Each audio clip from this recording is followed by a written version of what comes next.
All right, so let's dive into this world Okay. where fortunes are made and lost, right? Yeah. Where dreams soar and crash. Mm. The world of trading. Mm-hmm. We've all heard this statistic, I'm sure. Yeah. Roughly 80% of retail traders lose Sell money. money. Ouch. Yeah. Right. But here's a million-dollar question. Okay. And I'm not exaggerating. Right. Because it could literally be millions. Is it the market that's truly unbeatable? Mm. Or are we, the traders, our own worst enemies?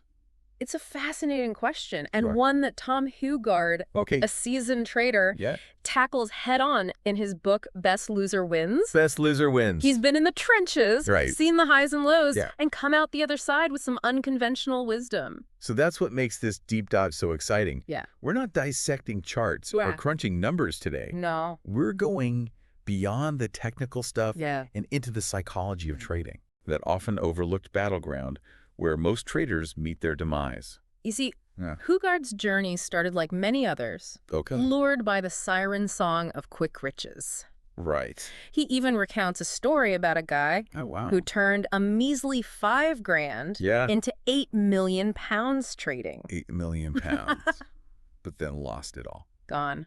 Talk about a roller coaster ride. Exactly. And not the fun kind. And that's precisely the point Hougaard drives home. Okay. The real challenge isn't just about grabbing those gains. Right. It's about holding on to them, navigating the psychological minefield that can sabotage even the most promising trades. So he's basically saying all those trading books Yeah. that promise a magic formula are leading us astray. In a way, yes. Yeah. He's deeply skeptical of those get-rich-quick schemes because they overemphasize the technical side and completely ignore the mental game. Right. He argues that anyone can learn technical analysis, Okay. but that doesn't guarantee success. It's like having a state-of-the-art kitchen, but no cooking skills. Right. That's a great analogy. Yeah. You need more than just fancy indicators and charts. Right. You need the mental fortitude, Yeah. the discipline, the self-awareness to actually execute your strategy Right. and avoid those impulsive decisions that can wipe out your account. Okay, so we're talking about psychology here. Yeah. But what exactly are these mental traps we need to watch out for? Right. Give me the lowdown on those psychological pitfalls that send traders spiraling. Well, one of the biggest culprits is something called cognitive dissonance. Cognitive dissonance. It's this mental discomfort we feel when we hold two conflicting beliefs at the same time. That sounds complicated. Think about it this way. Okay. You've done your research. Yeah. You've set a stop-loss order. Mm-hmm. But as the price drops towards it, Right. you start to doubt your plan. Okay. Maybe the market's just taking a breather. Yeah. You start to second-guess yourself, Hmm. move the stop-loss down a bit, hoping it will bounce back. Been there.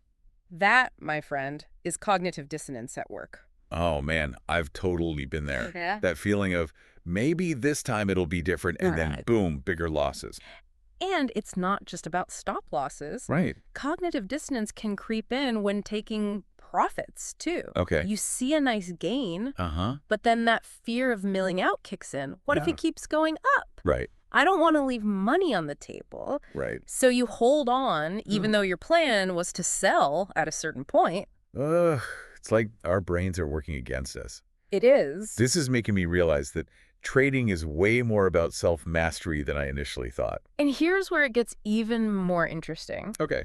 Hougaard points out that many of our natural instincts, which serve us well in everyday life, can actually be disastrous in trading. Okay. He calls it the supermarket mentality. The supermarket mentality. Yeah. Okay, I'm intrigued. It's pretty simple. Yeah. We're programmed to look for bargains, right? Right. It feels good to snag a deal, Yeah. to buy something on sale. Yeah. But in the market, that instinct can be deadly. So what you're saying is my love of a good discount could be leading me astray in the trading world. Precisely. Okay. We see a stock plummeting and our brains scream, buy, it's a steal. Yeah. But a falling stock isn't like a discounted sweater. Right. There might be underlying issues, Okay. deepy problems that the market is signaling. Wow, this is eye-opening. Right. It's like those clearance items at the back of the store, they're there for a reason. Right. Yeah. And unlike the supermarket, Right. the market doesn't have a clearance section where everything's guaranteed to be a good deal. Right. You have to understand the context, the Right. bigger picture. All right, so let's say I've managed to ditch that bargain hunting instinct. Okay. What's the next step? What does Hougaard recommend for navigating this psychological maze. Right. What are some of his key insights? One of his most counterintuitive and arguably most powerful suggestions is the power of adding to winners. Adding to winners. Now, hold on a minute. Yeah. That seems risky. Isn't the golden rule to cut your losses short and let your winners run? That's the conventional wisdom, yes. Okay. But Hougaard flips that script. Okay. Instead of obsessing over where to exit a winning position, he suggests considering adding to it as it moves in your favor. Okay, I'm officially mind blown. It's a powerful concept. But explain this to me like I'm 5. Okay. Why would I want to potentially give back some profits by adding more to a trade? Right. Isn't that playing with fire? Think of it this way. Okay. You're adding fuel to the fire, not playing with it. Right. By adding to winners, you're essentially leveraging the power of momentum. Okay. You're riding that wave of upward movement. Yeah. And potentially amplifying your gains. Yeah. I'm starting to see the logic here. It's about shifting the focus from minimizing losses to maximizing gains. Exactly. It's about having the courage to ride the wave. Right. Even if it means accepting some short-term fluctuations. Okay. It's about trusting your analysis and your strategy. This is making me rethink my entire approach to trading. It's a different way of thinking about it. It's like I've been playing defense all this time, and now Hougaard's showing me how to go on the offensive. And this leads us to another crucial point, the concept of 2 brains. 2 brains. Are we talking about some sci-fi stuff here? Not quite. Okay. Though it can sometimes feel that way in the heat of a trade. Right. Hougaard argues that we have a conscious mind that sets plans, does the research, analyzes the charts. The logical brain, right. Exactly. But then we have this other brain, the subconscious one, driven by primal emotions like fear and greed. Oh, that one I know well. Yeah. It's the one that panics when the market dips and gets euphoric when things are going up. Precisely. Yeah. And those 2 brains are constantly battling it out. Right. Especially when trading. Successful trading, according to Hougaard, is all about recognizing this internal tug-of-war and finding ways to manage it. So it's like we're constantly wrestling with our inner demons. Sounds exhausting. It can be, no doubt. Yeah. But it's also what makes trading such a fascinating and challenging endeavor. Okay, so how do we win this battle? Right. What are some techniques for taming those inner beasts?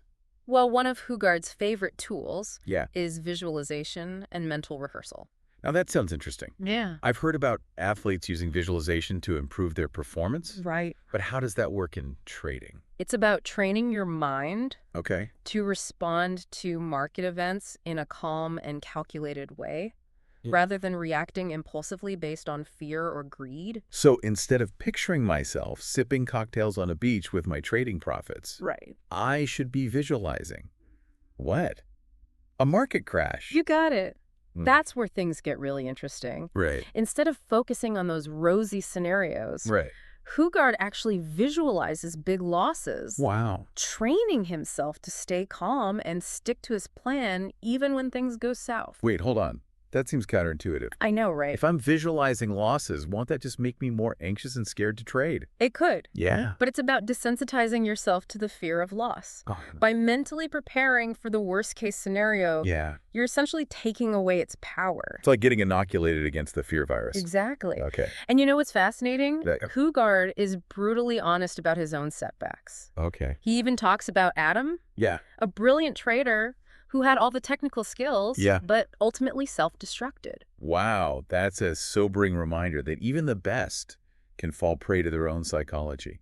It's a story that serves as a stark reminder that trading is not for the faint of heart. Right. It requires not just knowledge and skill, but also a deep understanding of oneself and the ability to manage those powerful emotions that can lead to bad decisions. It's about building that mental resilience and discipline. Right. Which I'm starting to realize is the real key to success in trading. And that brings us to another crucial aspect. Yeah. The importance of having a pre-trading ritual. A ritual. Like a pre-game warm-up. I'm all about routines, so tell me more. Hougaard compares it to a gladiator preparing for battle. Okay. It's about creating a mindset shift. Right. Leaving behind the distractions and anxieties of everyday life. Okay. And stepping into the arena of the market with focus and intention. So we're talking about more than just having a trading plan. Yes. It's about having a process for getting into the right headspace to execute that plan. Exactly. Okay. Hougaard's ritual involves reviewing past trades, Yeah. visualizing potential losses. Okay. And reminding himself of his goals. Okay. It's about mentally preparing for the challenges ahead. So instead of jumping into the market half asleep, Right. still thinking about that argument I had with my partner this morning, Right. I need to create a deliberate space for trading. Right. Okay. It's about creating a clear separation between your trading mindset and your everyday life. This is all making me realize that trading is way more than just numbers and charts. It is. It's about mindset, psychology, Right. and even a bit of spirituality. You're catching on. Yeah. And ultimately, the ideal mindset for trading, according to Hougaard, Okay. isn't about being emotionless or fearless. Okay, so if it's not about suppressing our emotions, what is it about? It's about developing what he calls an opportunistic perspective. Opportunistic, meaning what exactly? Meaning being able to see the market for what it is Okay. without being clouded by fear or greed. Right. It's about making decisions based on logic, Yeah. analysis, Yep. and your predefined strategy. It's Yeah. not impulsive reactions fueled by your emotions. So it's about training our minds to see possibilities rather than threats, Yes. to be calm and calculated even when the market is going haywire. That's the goal. Okay. And it's not easy, Right. but it's definitely possible with the right mindset and tools. This is a lot to process. We've covered a lot of ground. It's like we've just peeled back the first layer of the onion and there's so much more to explore. Absolutely. Well, I'm definitely ready to dive deeper. Okay. Are you up for continuing this journey into the depths of trading psychology? Let's do it. Picking up where we left off, Okay. Hougaard delves into this fascinating world Yeah. of Philippe Petit in Best Loser Wins. Yeah. You know, the guy who walked the tightrope between the Twin Towers? Yeah. The one and only. Right. Yeah, it's hard to imagine a more pressure-filled situation. I know, right? I remember you mentioned Hougaard's fascination with Petit's approach to fear. Right. What's the connection to trading? It's all about understanding and managing fear. Right. Which, as you can imagine, is a pretty big deal for both tightrope walkers and traders. For sure. What's so interesting is that Petit, despite accomplishing these incredible feats, still experiences fear like the rest of us. Right. He even admits to being afraid of spiders. Spiders. The guy who walked on a wire between skyscrapers is afraid of spiders. I know. That's wild. It's like finding out Superman is afraid of kittens. It might seem counterintuitive, but it highlights a crucial point. Okay. Fear is a natural human emotion. Right. We can't eliminate it entirely. Okay. And trying to do so might actually be counterproductive. So if we can't erase fear completely, what's the secret? Right. How did Petit deal with his fear? Right. And how can we, the everyday traders, apply those lessons to the market? Petit talks about facing his fears head on, understanding them, and even exaggerating them in his mind. Okay. For example, he'd imagine the absolute worst case scenario with spiders. And when reality turned out to be less terrifying, he'd already be smiling. So it's like mentally prepping yourself for the worst. Right. So that the actual experience feels less daunting. Exactly. Okay, I can see how that might work. Yeah. But how do we translate that into a trading context? Right. I mean, we're not exactly walking on a tightrope between skyscrapers. True, but the emotional stakes can feel just as high sometimes in trading. This approach translates to acknowledging the potential for losses, even embracing the discomfort of being wrong. Okay. It's about accepting that failure is part of the process and not letting it paralyze you. It's like that saying, fail fast, fail often. Right. Yeah. It's not about avoiding failure, but learning from it. But how do we actually do that? Right. It's easy to say, embrace failure. Right. But when you're staring at a losing trade, it's a whole different story. Well, Hougaard's brutally honest about his own mistakes, which makes him so relatable. He even shares this story of a time when he let a winning DAX trade turn into a loss. Because he was fixated on recouping an earlier loss. Oh, wow, that's relatable. Yeah. I've definitely done that before. Right. Letting past trades cloud my judgment on current opportunities. Yeah. It's like that emotional baggage we carry with us into each trade, weighing us down.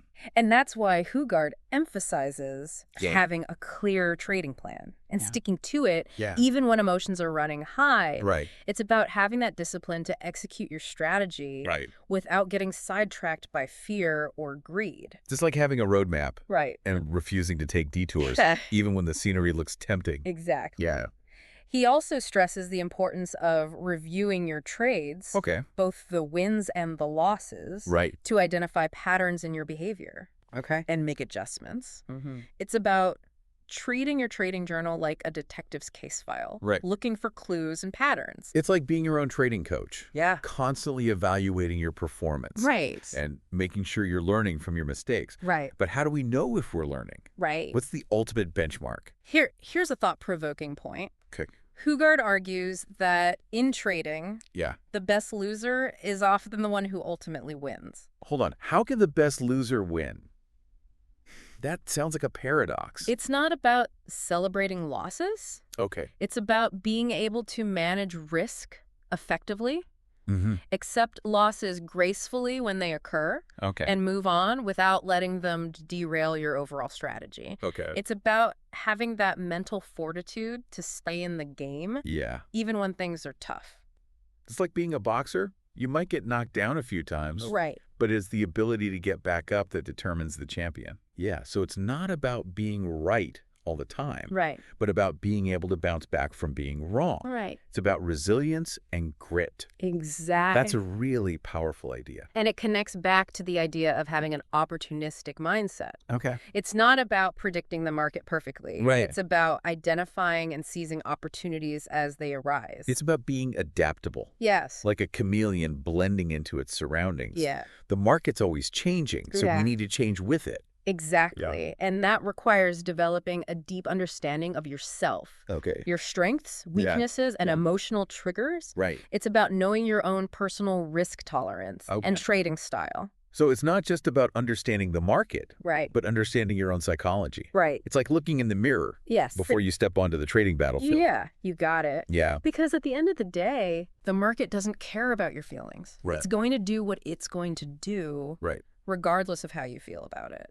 You know, as we're talking, I'm realizing that so many of Hougaard's insights apply beyond trading. Yes. It's about mastering your mindset.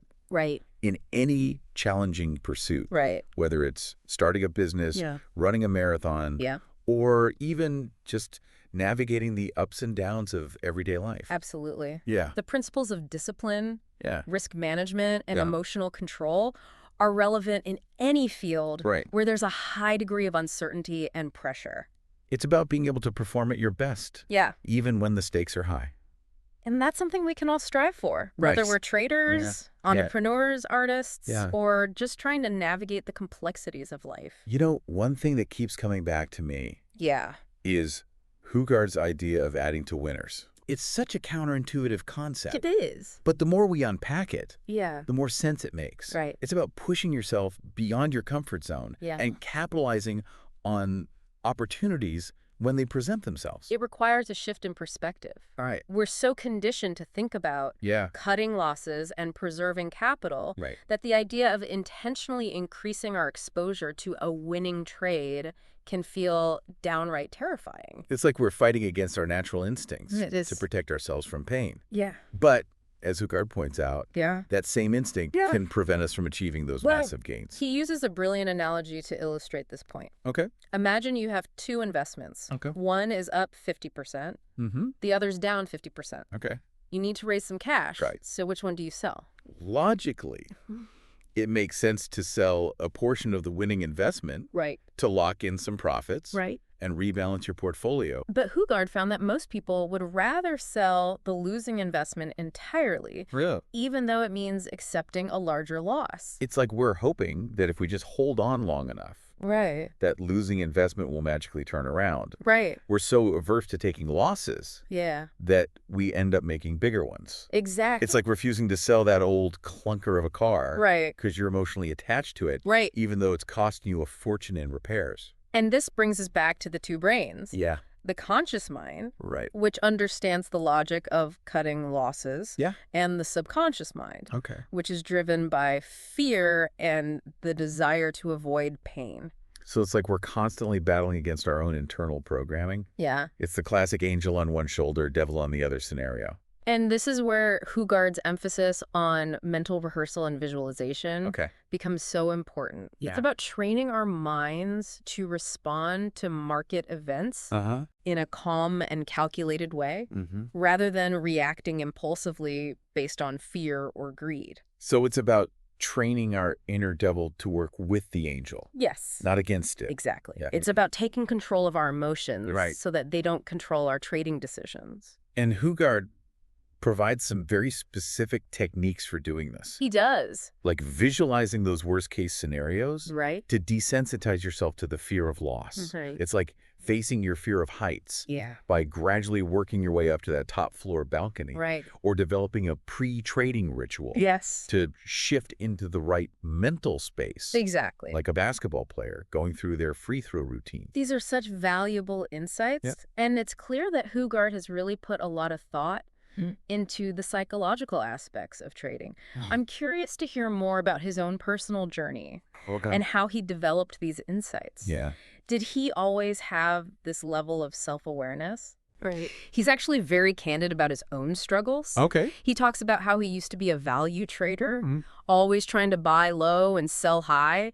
He thought he was being rational, but realized that this approach was often driven by fear and the desire to avoid losses. That supermarket mentality we were talking about earlier. To find those hidden gems, those steals in the market aisles. And Hougaard eventually realized that this mentality was actually limiting his success. He had to shift his perspective to become more opportunistic, focusing on identifying trends and writing them for as long as possible. So it's about being willing to embrace the discomfort of potentially giving back some profits to stay in the game and capture those monster gains. It's about having the guts to ride the waves even when they get a little choppy. Exactly. And that requires a ton of discipline and mental fortitude. It's not for the faint of heart, that's for sure. You know, this deep dive isn't just about trading. It's about personal growth and self-awareness. It is. It's about understanding who we are and how we react to pressure so we can make better decisions. Not just in the market, but in all aspects of our lives. Absolutely. Because ultimately, trading is a reflection of ourselves, our beliefs, our fears, and our aspirations. It's like holding up a mirror to our inner world. It's about becoming a better trader, but also a better version of yourself. Exactly. And Hougaard seems to have walked that path himself. He has. He's very open about the challenges he's faced, both in trading and in life. He is. He talks about his battle with alcohol addiction. He does. Wow, that's really personal. Yes. It takes courage to share something like that. But it speaks to his willingness to confront his own demons and seek help when he needed it. He's not afraid to be vulnerable and share his struggles, which makes his insights even more powerful. It's about having that humility to acknowledge your weaknesses and ask for support when you need it. Exactly. And he also talks about a period of deep self-doubt. He does. When he questioned whether he even wanted to continue trading. He was burned out, disillusioned. He'd achieved success. But it hadn't brought him the fulfillment he expected. It's something many people can relate to. That feeling of reaching the top of the mountain. Only to realize it wasn't the right mountain to climb. I can relate to that. Trading can be such a roller coaster. It can. The highs are incredible. But the lows can be devastating. It can take a toll on you mentally and emotionally. And it's during those low points that it's easy to lose sight of your goals and your purpose. It's like getting lost in a dense forest, unsure of which direction to turn. It's about finding that inner strength to keep going. Even when you feel like giving up. And Hougaard found that strength by reconnecting with his passion for trading and reminding himself why he started in the first place. It's about rediscovering that spark that ignited your journey.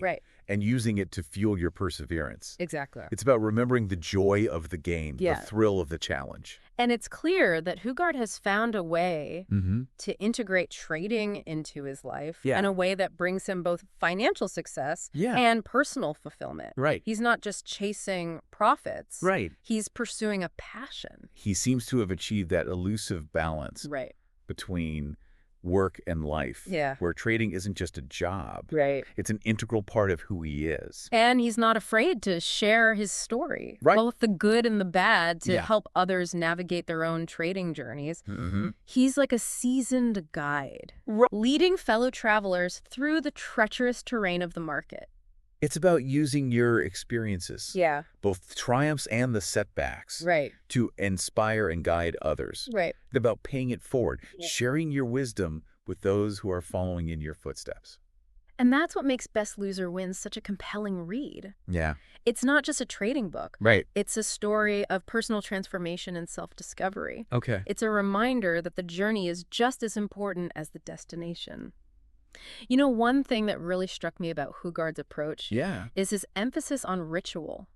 He compares his pre-trading routine to a gladiator preparing for battle. It's a powerful image. It is. It's about stepping into the arena with focus and intention. Right. But what does a trading gladiator's ritual actually look like? It's about creating a mindset shift. Okay. Leaving behind the distractions and anxieties of everyday life.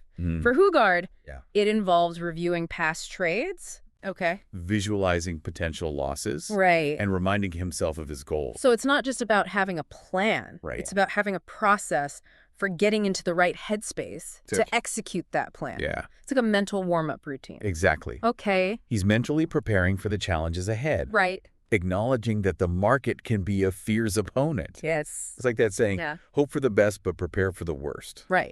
Yeah, it's about managing expectations. And being mentally prepared for any outcome. And it ties into his belief that the ideal trading mindset is not about being fearless, but about being comfortable with discomfort. So it's not about eliminating fear, but about learning to control it. Exactly. It's about turning fear into fuel. Exactly. And Hougaard argues that this requires a deep understanding of how our minds work, especially the interplay between our conscious and subconscious minds. He talks about the two brains. The one that sets logical plans and the one that's driven by primal emotions. The angel and the devil on our shoulders. And successful trading requires finding a way to align those two brains to harmonize the logical with the emotional. It's about integrating our instincts with our intellect. Yes. It's about having a heart-to-heart with those inner demons. And that's where discipline and self-awareness become so crucial. It's about recognizing our emotional triggers and developing strategies to manage them. You know, this idea of the supermarket mentality keeps popping up in my mind. It's a powerful one. It's so easy to fall into that trap of looking for bargains and buying into falling stocks just because they seem cheap. It's like those tempting buy one, get one free deals that end up costing you more in the long run. It's a common pitfall for traders, especially those starting out. They get lured in by the siren song of a good deal. But, as Hougaard points out, the market doesn't operate like a supermarket. No, it doesn't. A falling stock isn't necessarily a good deal. It could be a sign of deeper problems. It's like buying a used car. That looks great on the outside. But has a blown engine. And this highlights the importance of doing your own research. Making informed decisions based on solid analysis and a clear understanding of both the fundamentals and the technicals. It's about looking under the hood before you buy. Exactly. It's about having the courage to walk away from trades that don't meet your criteria, even if it means missing out on potential profits in the short term. It's about knowing when to fold them. Exactly. It's about being selective patient and waiting for the right opportunities to present themselves. It's like being a sniper, not a machine gunner. This deep dive into Best Loser Wins has really made me rethink my approach to trading. It's a powerful book. It's not just about finding the right strategies. It's about developing the right mindset. It's about becoming a mental ninja in the market. And that's a journey that takes time, effort, and a lot of self-reflection. But it's a journey that can lead not just to financial success, but also to personal growth and fulfillment. It's about becoming a better trader. Yes. But also a better, more self-aware version of yourself. And that's something we can all aspire to, whether we're traders, entrepreneurs, artists, or just trying to navigate the complexities of life. So as we wrap up this deep dive, what's the one key takeaway you hope listeners will walk away with? What's the nugget of wisdom they can carry with them into the trading trenches? I think the most important message is that trading is a mental game. Okay. It's about mastering your emotions, developing unshakable discipline, and embracing the discomfort of uncertainty. It's about training your mind to be as sharp as your trading strategy. It's about becoming the best loser. Yes. So that you can ultimately become the biggest winner. Right. It's about learning from those losses, dusting yourself off, and coming back stronger. And that's a challenge that goes beyond the markets. Right. It's about becoming more resilient, adaptable, and self-aware in all aspects of our lives. Beautifully said. Thank you. And on that note, we'll leave you with this final thought to ponder. Okay. How can you apply the principles of best loser wins? Not just to your trading, but to your life as a whole? It's a great question. Yeah. How can you become the best loser in the game of life? It's a question worth asking ourselves. It is. It might just change the game entirely. Absolutely. Until next time, keep diving deep. Yes. And remember, sometimes the best loser is the one who wins it all. That's right. Yeah.